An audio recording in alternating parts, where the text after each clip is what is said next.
Hello students, welcome again to the YouTube channel of NEXT IAS. I am Anil Tiwari and we are here again with another session of daily news analysis. Today we have picked 5 to 6 articles from the Hindu and Indian Express. We will be discussing them at length and they will be covering both the newspapers. The first article in the prelims section is related to the Padma Awards that President has conferred recently. We will discuss what are the different categories because UPSC has asked question from this area. Second article will be based on Indus Water Treaty. This has been in news since the day India basically suspended this treaty. So we will discuss the Indus water system. We will discuss this treaty, how it came about, and we will see that there have been questions from this area in multiple years. On the third place, we will have a location from the South China East China Sea, and we will discuss that briefly. Then in the fourth, we will have Rafale M, the plane that we are purchasing from France for our naval purposes. So we will discuss that because UPSC already asked a question on jets. So we will discuss it, and then we will have another article on bonobos. UPSC has already asked question on bonobos in the last year. So today's articles are such that they have already appeared in UPSC exams very recently. And at the last, we will be discussing the deputy speaker and the issues of not having a deputy speaker and how it can harm our parliamentary functioning because for 2 terms we have not elected deputy speaker. So let's start with today's discussion. Alright, so the first article is related to the Padma Awards. President Draupadi Murmu has conferred these awards very recently. We have to understand how these awards are given and how and who cannot get these awards and a little bit about their categories because UPSC might be interested in asking such questions. Honestly, UPSC will not ask who got these awards because there are so many. At least Indian citizens and alike people, they get 120 awards at least, let's say maximum. And beyond that, there are 20-30 awardees also. So no need to memorize who got what award. Just remember what is this award all about. So the backdrop is this only, and it will come in your GS1 Art and Culture and GS2 titles. In GS2 there are no such thing as titles in the syllabus, but it will come. It can come in your polity section that okay whether it is given as a title or not. That kind of question can come. So the news says that former Suzuki chief, Motor Chief Corporation Osamu Suzuki and Pankaj Udas, Deputy CM Sushil Kumar Modi, all these people died, I think, very recently. So they were given this award. So it was in news, and out of 71 were given Bhushan awards, Padma awards. First and foremost, what are these awards basically? So they were constituted in around 1954. Okay, they were called as Padma Vibhushan Award. Vibhushan Award. And they had 3 categories. Okay, group 1, group 2, group 3, work 1, work 2, work 3, such kind of categories. But later on, I think a year after 1955, they were named as Padma Vibhushan, Padma Bhushan, and then Padma Shri. So they were given this name. 3 awards were constituted and they are in that order. Okay, and in general, there is a rule that okay, if you get Padma Shri, then at least 5 years you have to wait to get the next award in the higher order. That is Padma Bhushan, and then for 5 years for Padma Vibhushan, and then we have the overall category of civilian awards. We have Bharat Ratna. So Bharat Ratna is the highest civilian award, and then these come at the second place. In them, Padma Vibhushan is at the top. So this is one thing. So they are usually announced after Bharat Ratna award on the Republic Day, and there are no certain criteria that okay you should belong to this category or that service or this service. The only thing that they consider is that it should be done in a public service manner. It should be done in a public service manner. So public service, you understand that okay you are not driven by largely by profit, okay, exclusively by profit. You are driven by many other things, you consider many other things. So that's how they think it. And then as I discussed, at least 120 se zyada nahi hone chahiye, not more than 120. Excluding that you give to OCIs, foreigners, NRIs or posthumous awards, meaning that in simple language, you can give more than 120. 120 you should give for Indians and alive. Dead people, posthumously they are given award, or let's say foreigner or OCI even, they are excluded from this list. And very important, you should understand that this is not a title, meaning that if I get an award, I cannot call myself I am a Padma Vibhushan. People can call me, people can say that okay, you are a Padma Vibhushan, but I should not assume this as a title, because this has a colonial legacy. The titles of Bahadur, this Bahadur, that Bahadur, and many titles were given to many people by colonial masters. Sir, for that example, Sunil Gavaskar is one of the major example that he denied Sir Sunil Gavaskar, the Sir title, because article 18 I think prohibits titles. Okay, so that is there. Then these are three categories which I have discussed already. Okay, so this is how they look. Okay, then we have eligibility. So there is no, obviously there is no discrimination based out of position, occupation, sex, race, any that kind of discrimination is not there. But you should remember that the government servants, except doctors and scientists, government servants, PSU people are usually they are not eligible for this award. So this you remember. And then you remember that generally they don't give posthumously, meaning after people die they don't give, but in circumstances they can. So there are a lot of things that are possible in extreme circumstances, or let's say special circumstances. So remember that there are a lot of exceptions. So no hard and fast rule is there. The only thing is that government servants are not usually given these awards. And 5 years का wait करना पड़ता है, which I have already discussed. But again, in extreme deserving cases, relaxation can be made by the award committee. Now, what is this award committee? So there is this award, this committee which is set up by the government every year, Prime Minister by every year, and it includes secretaries of Prime Minister, President, and Home Secretary, and around 6 people, eminent people. They recommend the names to the President and the Prime Minister. Then they accept these names, and then process move ahead. So this is the basically nomination process. And this already I have discussed that there were 3 works, and then in 1955 we got this Padma Vibhushan, Padma Bhushan, and Padma Shri. So all these awards and names are written.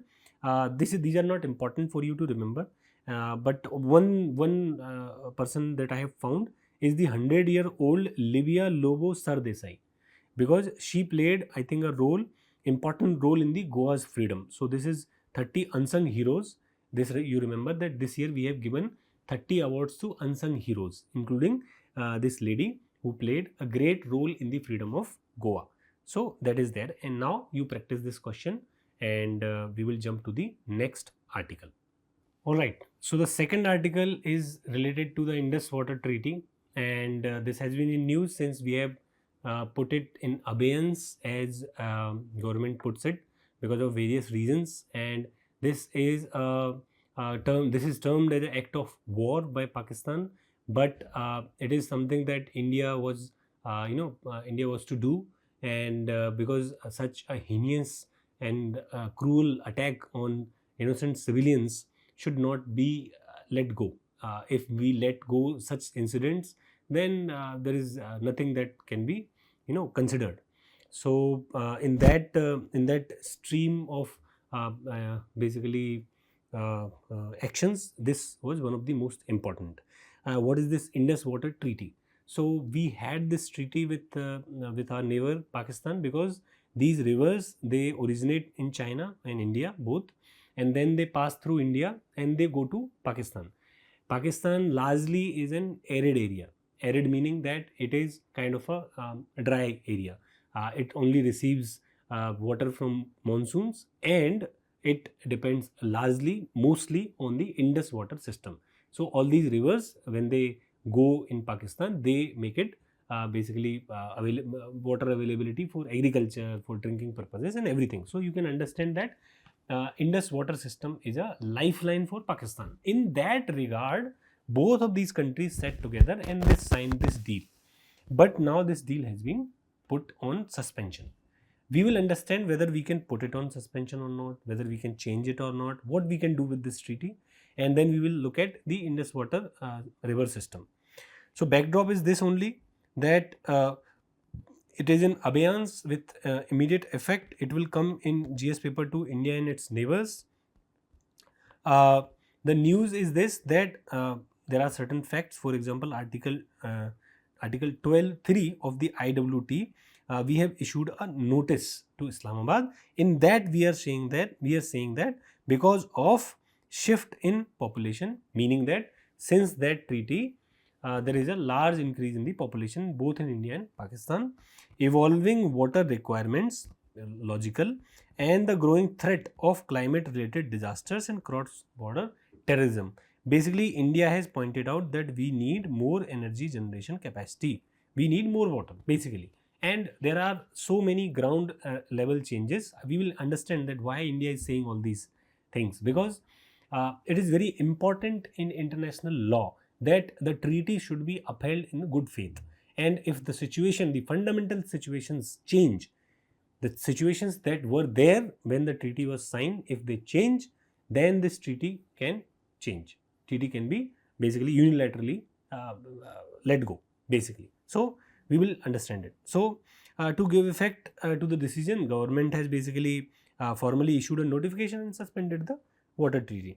So it was, we will discuss how it happened. So World Bank basically how should I say, World Bank basically brokered this treaty, and many experts say that this treaty was not in favor of India because India was letting go most of its waters, and whatever rights we were having over the eastern rivers. We will see there are two kinds of rivers in Indus water system.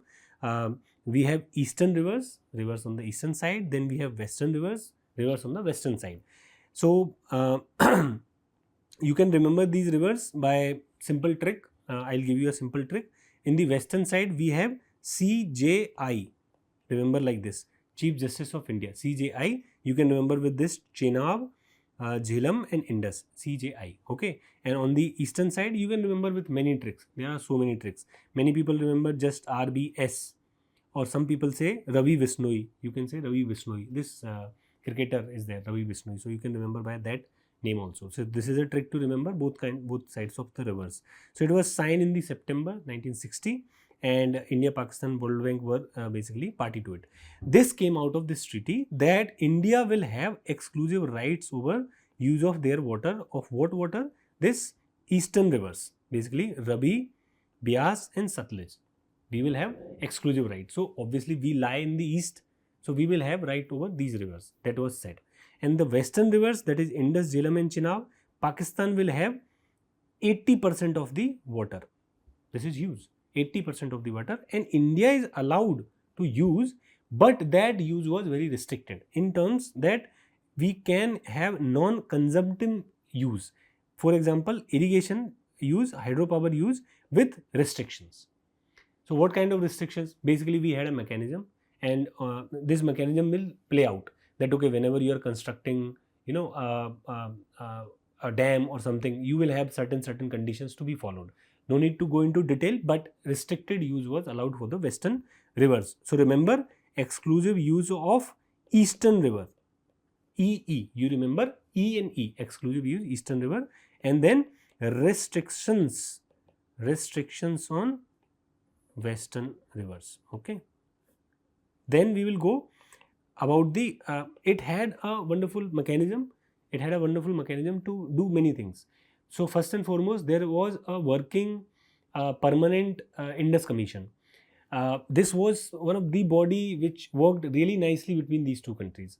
Almost nothing worked between India and Pakistan, almost nothing, except this permanent Indus Commission, or let's say this treaty. This was successful, this was working fine.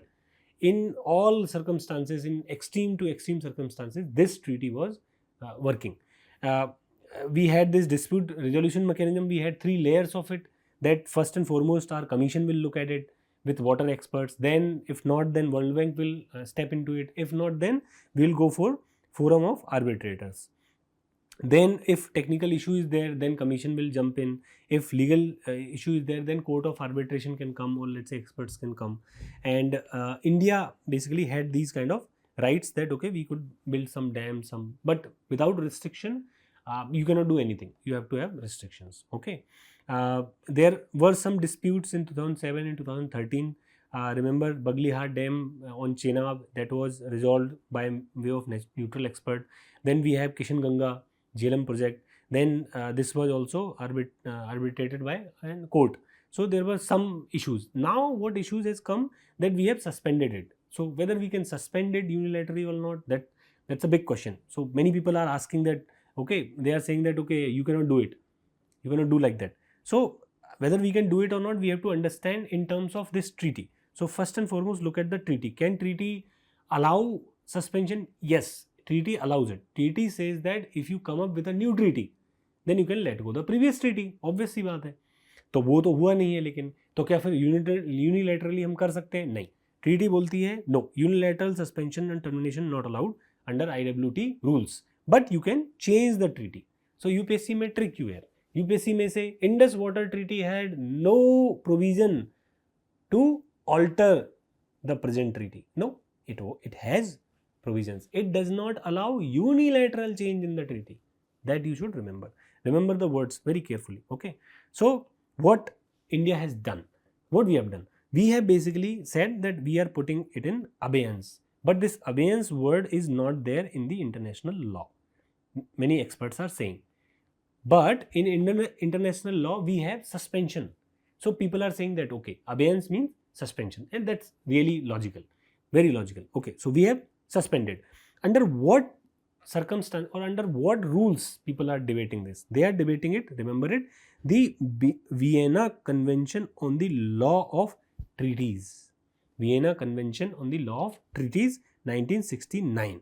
So this is recognizing suspension, not abeyance, first and foremost. Okay, so what this VCLT says?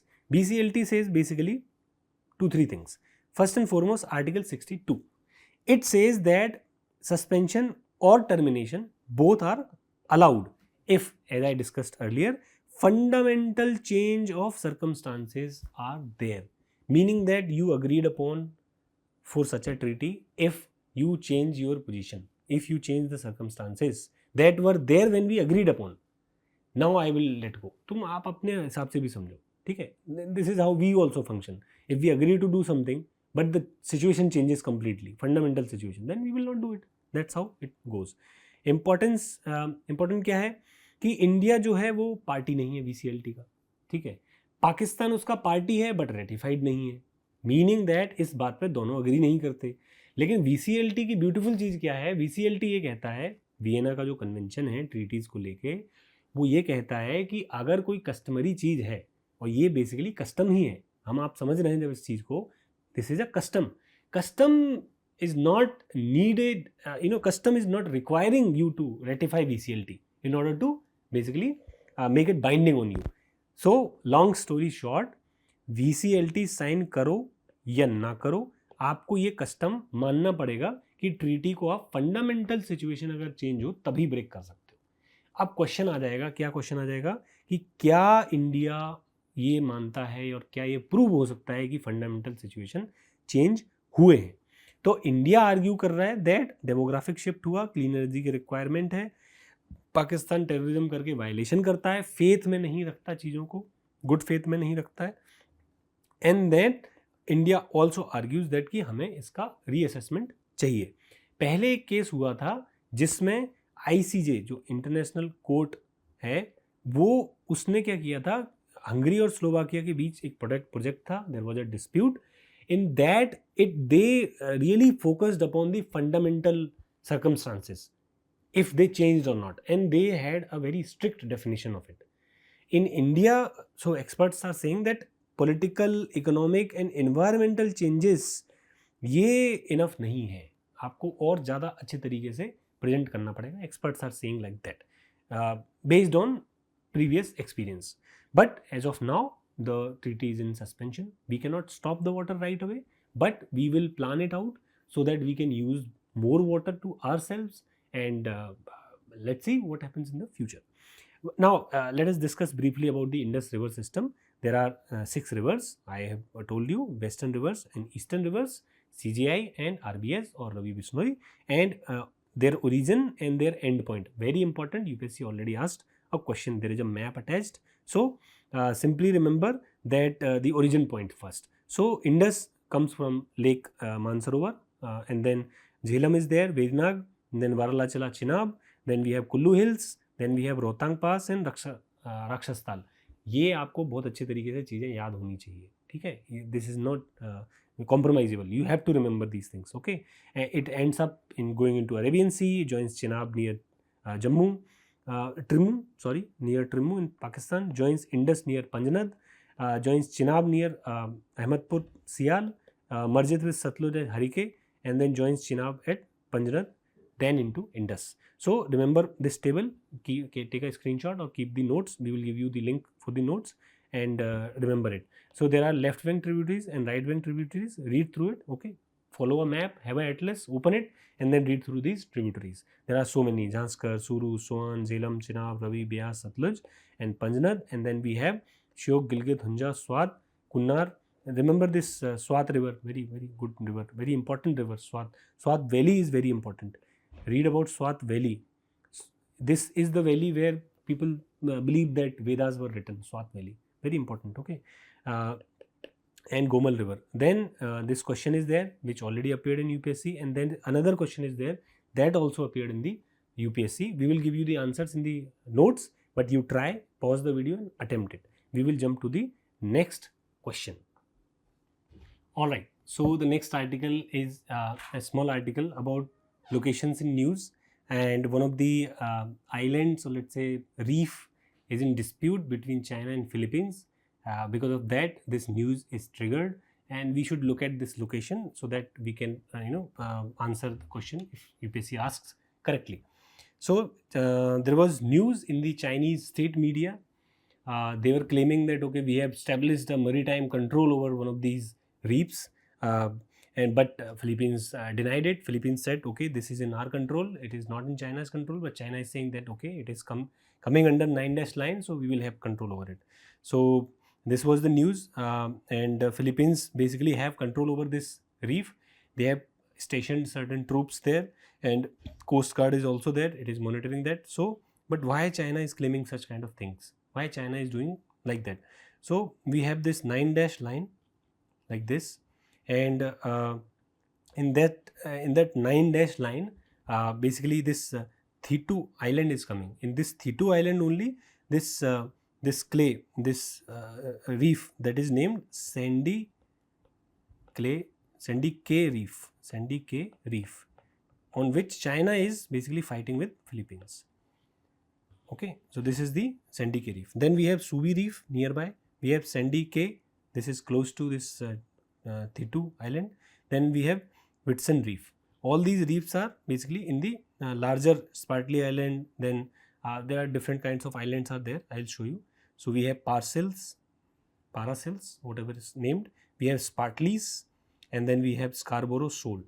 All these three are disputed between Malaysia, Vietnam, and Taiwan, China. All these are disputed. But the claim which China makes are outlandish. China says that within this 9-dash line, everything is belonging to China. And this 9-dash line basically goes deep into South China Sea, disregarding the basically areas available to other countries. Why? Because UNCLOS, that is United Nations Convention Law on Seas, this law says that we have to have a 200 nautical mile boundary from your shores. So you have this country, you have your country, this is your land, this is where you are ending. From there you can have a 200 nautical mile boundary.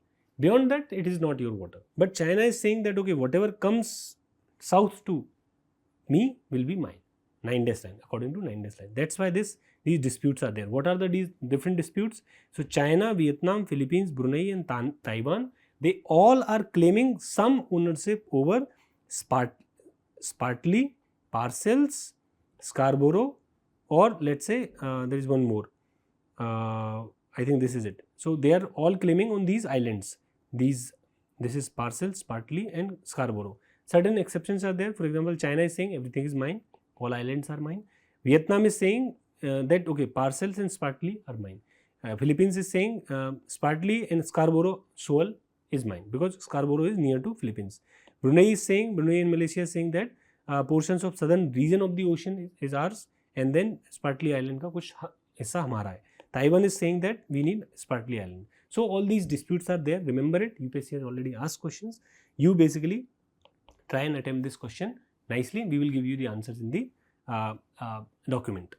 So the next article is related to the Rafale M aircraft, which we are trying to buy, or let's say we are buying from France. We have already signed the deal around 64,000 crore rupees, and we will be completing this by 2028-2030. This is very important for India's capability in the Indian Ocean, because this variant of the aircraft is very important because it goes into the seas. It is a marine variant, meaning that it will be used by the aircraft carriers, and we can basically have a better naval capacity. And what differences are there, because it will be a different aircraft, because it can land on the aircraft carriers. It will have a foldable wing system, maybe it can have all these short take off, and it can have this arresting cable that can be attached, and many other things will be there. So this is a different Rafale, I think, Rafale M it is named, and we have bought now. So we will discuss about this. We will also discuss what other aircrafts are there, what are their generations, because UPSC has asked a question from there, and we will see. So it will come in your GS3 Science and Tech. So this we have bought, and it can fight the J-15. It can compete with J-15 of Chinese Air Force. And so as I discussed, it will have reinforced landing gear. It will have tail hook. Basically on the aircraft carriers, we have basically a wire that can be captured by the aircraft, and then we have foldable wings, because space is limited, so it can be folded, and then we have a short takeoff, basically STOPAR system attached to it. Then what is the avionics and radar different from? So 4.5 generation aircraft will have AESA, that is called Advanced Spectra Electronic Warfare Suite for jamming, deception and threat evasion. Then we will have this AESA equipped with RBE2 AESA radar. So radar system is basically very advanced. Radar basically used for to detect other objects without looking at them, or if you are not able to look at them, you can detect them by way of Doppler effect. So that is there. And then we will have weaponry. A lot of weaponry is integrated, and it is matching the earlier Rafale, and it will have Astra air-to-air missile. Basically it will have Rudram, that is anti-radiation thing, and then we have anti-ship missiles like Exocet, and then we will have Scalp, very important. This is a cruise missile with a range of exceeding 250 kilometers. That becomes very important, because we can shoot down very deep into the waters of the other countries. It will have Meteor long range air-to-air missiles, and it will have Hammer precision guided munitions. There are a lot of other things. We should not go into detail, but remember that it will be highly capable aircraft. It will be an interim solutions, because we are ourselves developing a TED BF, that is twin engine TE deck based meaning that it can land on a carrier, deck based fighter aircraft. So we are developing it under DRDO or Aeronautical Development Agency, but till then this will fill the gap basically. Okay, and we also have this old MiG-29K that is getting old, and we cannot rely on them for a longer period of time. Also there was a logic, because we already have Rafale aircraft, and we have this logistics and supply mechanism established. Now buying this new Rafale M for Navy makes a lot of sense. We had other aircrafts also on trial. We are trying these aircraft since 2022, I believe, and we had other options also. American aircraft is also there, but we did not buy it because we already have one aircraft of this category, so we can maintain it very nicely. Because MiG-29K we are struggling with all these supply repairs and faults. Power projection, it is very important that we project our power, and it will allow us to maintain and deter the Pakistan, China and other people in the Indian Ocean. And we will look at these generation of the aircraft. So there are 6 generations. 6th is in development, 5th generation aircraft are there. India do not have it. 4.5 generation we have. That was the question asked by UPSC. So first generation are typical normal aircraft, manually operated, they are subsonic. Then speed increases and many technical expertise comes to these basically aircrafts. They are very old. New aircrafts are generally third, fourth generation, 4, 5, 5 generation. And we have this HAL Tejas Mk1A, Rafale M. We have these things. So certain trials are going on. Then we have HAL का तेजस जो कि fourth generation है, जो हमने खुद ही बनाया हुआ है. इसमें एडवांस एवियोनिक्स होते हैं, इसमें AESA रडार होता है, और ज़्यादा एडवांस होता है, इतना याद रखो. And fifth and six generation के बारे में जान लो. They are highly advance. We do not have it. They have stealth as major capacity, and they can go a long distance also. We have F-22 Raptor, F-35. We have all these.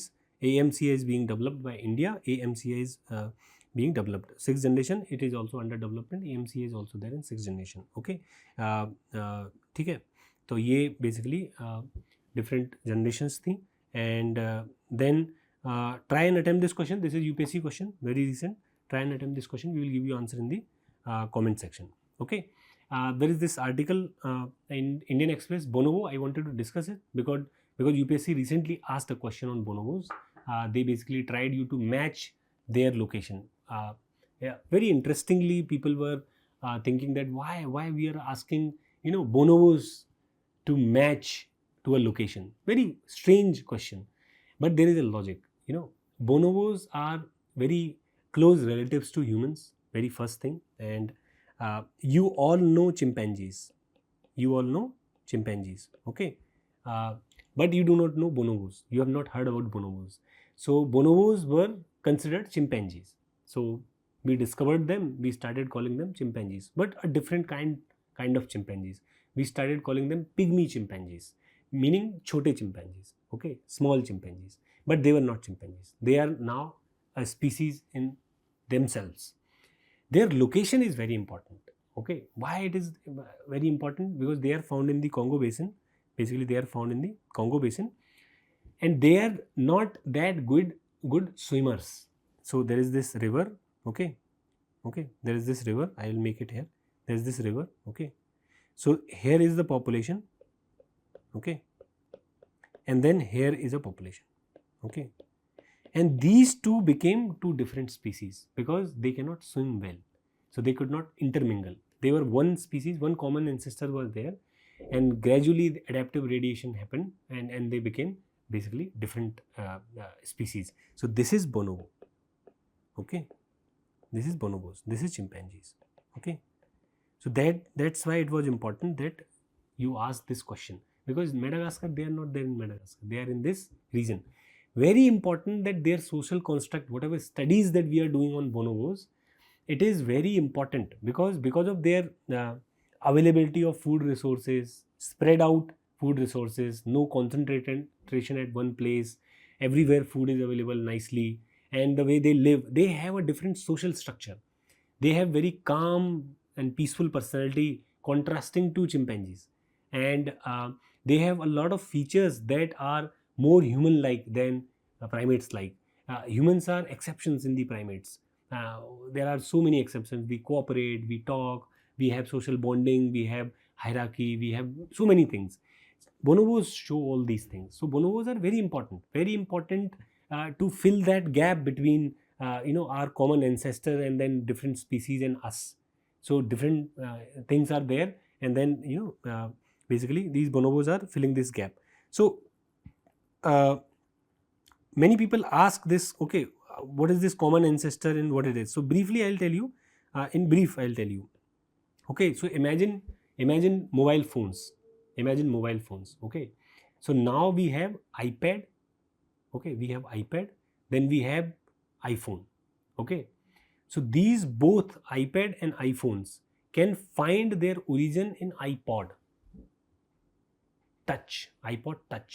And then if you go back, you can find their origin in maybe in some Motorola touch screen phone. Okay, the first touch screen phone. So that's how evolution works. You can open up an iPad and you can see the same basically instruments that are there in iPhone. But they are not the same. They are different things. Okay, but they have many common things. So that's how evolution works. It's not that, okay, somebody will say, if iPhones are there, why iPod should die? All iPod should die. No, iPod will not die. iPod may be a common ancestor. All phones have a common ancestor. Okay, so let's say there was iPhone 1. Now you have iPhone 16, 15. So in order to make iPhone 15, 16, you do not have to kill all the iPhone once. That's how it works. So, okay, there is a common ancestor between us and chimpanzees and bonobos. So that was interesting for UPSC, and they asked the question. We will directly jump to this article. It comes in your environment ecology, and then there is a study. This study is basically saying that that male domination is not natural. Basically, this study is proving that there are certain societies in the primates, specifically bonobos, which are working on matriarchal setup. There are female archetypes which are ruling these society. They play a very significant role, and males are not dominating that society. So very important for sociology, anthropology, and in general. Okay, UPSC is also very interested in abnormal, or let's say different unique behavior of various animals. So bonobos share 98.7% of DNA with humans. Along with chimpanzees, they are our closest living relatives and predominantly frugivorous. They eat a lot of fruits. But if you compare them with other monkeys and other people, but they are not as omnivorous. Okay, they are frugivorous. Further, they are smaller, linear, and they are darker than chimpanzees, and often have black faces and pink lips. And part in their hair. And behavior and social structure is very important because they have matriarchal structure, and they are known to be more peaceful and cooperative. This I have already discussed. So habitat, I have already said, Democratic Republic of Congo, Congo River, and they are only found there, and then their habitat is remote, fragmented, making them vulnerable. They are basically status is endangered, IUCN status is endangered, and separate species were identified in 1929, threatened by poaching, deforestation, local simple stuff. This was the practice question asked by UPSC. So they have paired Madagascar and Bonobo. So now you know, you try and attempt this question again. We will jump to the next topic. Alright, so the last article in the mains section, we will be discussing about Deputy Speaker. The article appeared in the Hindu, very nice article. It comes in your GS paper 2, Parliament and State Legislature. We will learn a lot of provisions regarding Deputy Speaker, how Deputy Speaker is not just a ceremonial head. It is very important that we have a balancing position in the Lok Sabha, because there is Speaker and then there is Deputy Speaker. Constitutionally mandated office is there that Parliament as soon as possible should elect one office, Deputy Speaker. But it has not been happening since 2009, basically 1924 and then 24 to next. So it is a major cause of concern, and this article basically mentions this article 19 of the Indian Constitution, which says that the House of the People shall as soon as may be choose two members of the House to be respectively Speaker and Deputy Speaker. It is saying as soon as possible, but that as soon as possible has become as convenient as possible. It has not been elected since then. So it is very important that we see it. This article then goes on to find the evolution of this office. We will look at it. Then the article goes that why Deputy Speaker was very important and how it changed and how we should do it in the future. So very important. First and foremost, there was a question on Speaker in the UPSC mains exam. It says that Speaker should remain neutral and everything, but there might be a question on Deputy Speaker, the need of Deputy Speaker, whether it is relevant or not, what it is. So based on that, we can expect a question on Deputy Speaker. So we will be discussing this article. As I said, Article 93 says that there should be two offices, one of Speaker, second is Deputy Speaker in the Lok Sabha. He is the second in command, and election is done by Lok Sabha itself from amongst its member, and only after election of the Speaker when he fixes a date. And generally as a convention, we had this thing that Deputy Speaker's post went to the opposition and the Speaker went for the government. But there is no Deputy Speaker as of now. So always remember that he or she does not have to affirm to another oath. The simple member of parliament oath was enough. The tenure was such that it coincided with the life of the Lok Sabha, but Deputy Speaker basically if he wanted to or she wanted to vacate their office, then they can, by way of not being a member of that house, or let's say Lok Sabha, or if he resigns to the speaker, obviously speaker, she will be resigning to the speaker, and or they can be removed by an effective majority, that is the total membership except the vacancies.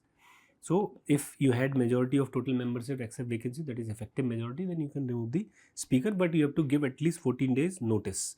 And whenever office of deputy speaker falls vacant, Lok Sabha again elects another member to fill the vacancy. And this is the part of the removal which I discussed. Effective majority, 14 day notice is required, and till the resolution is going on, deputy speaker can participate in the house proceeding, but he cannot preside over the house. And speaker and deputy speaker are not unequal, they are equal footing. They are at equal footing when they are presiding over the house proceedings of the house. Deputy speaker have all the powers of the speaker, and basically deputy speaker also can preside over the joint sitting also with the same powers. And deputy speaker, basically he is not subordinate basically, and whenever speaker's office was vacant, deputy speaker used to step in. And you can understand deputy speaker as a stepney, or let's say you can understand a equal rotating tire.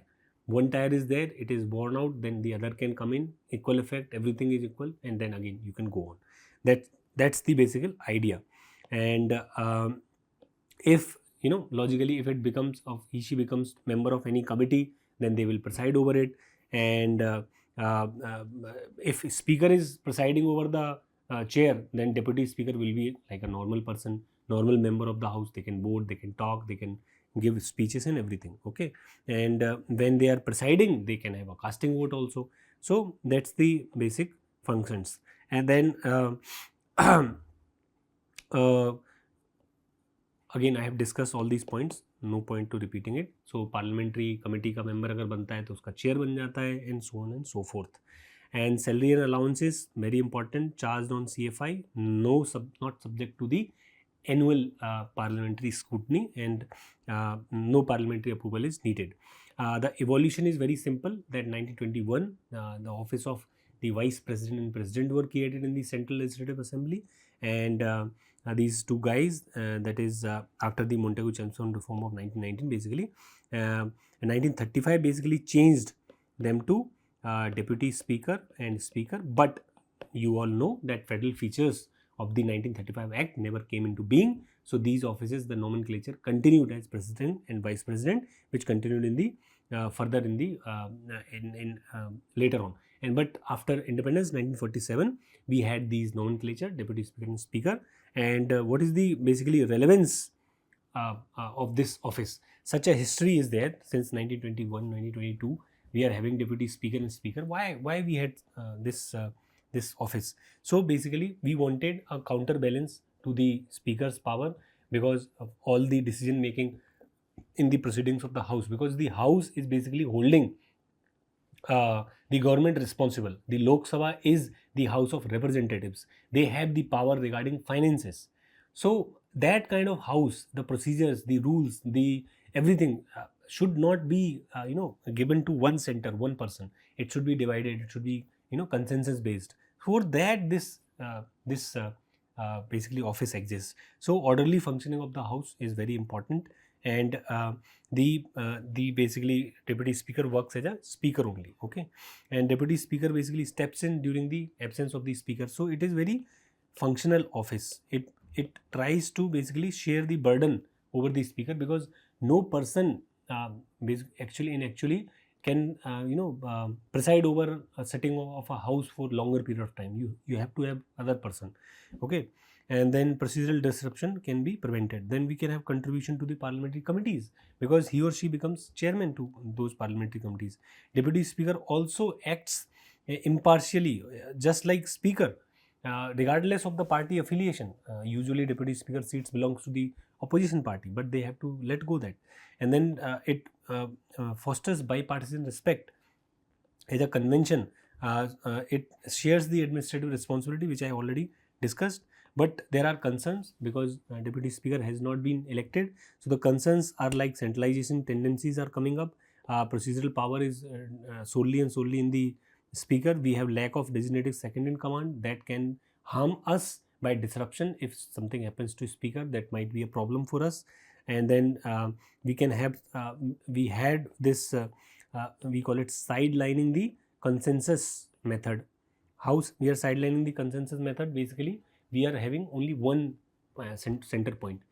Consensus meaning everybody is agreeing upon certain things. So by not having inclusivity and moderation to the approach in the house, we are basically sidelining the consensus measures. And what we can do, we can basically tweak into this articles. We can have a statutory provisions also, that this as soon as possible can be made a fixed time. Basically, you can have, just like Supreme Court said about passing of the bills, we can have again we can have certain things on this. Then we can have appointment, or let's say process can be initiated based out of Prime Minister or Speaker's advice, whatever. Okay, we can have such kind of initiative. Certain facts about this office: in 1921, Frederick White and Sachidanand Sinha became Speaker and Deputy Speaker, or President or Vice President at that time, CLA. And then 1925, Vittalbhai Patel became the first Speaker, or let's say first President of the CLA. And then G.V. Mavalankar and Iyengar, Mr. Iyengar and G.V. Mavalankar both were elected as Speaker and Deputy Speaker. And Iyengar later on played as a speaker role when Mavalankar died, unfortunately, suddenly. So this is basically idea about all these facts about this office. Now there is a question. I have discussed issues, I have discussed way forward, and we have this question, and try and attempt this question, and we will meet again tomorrow. Thank you.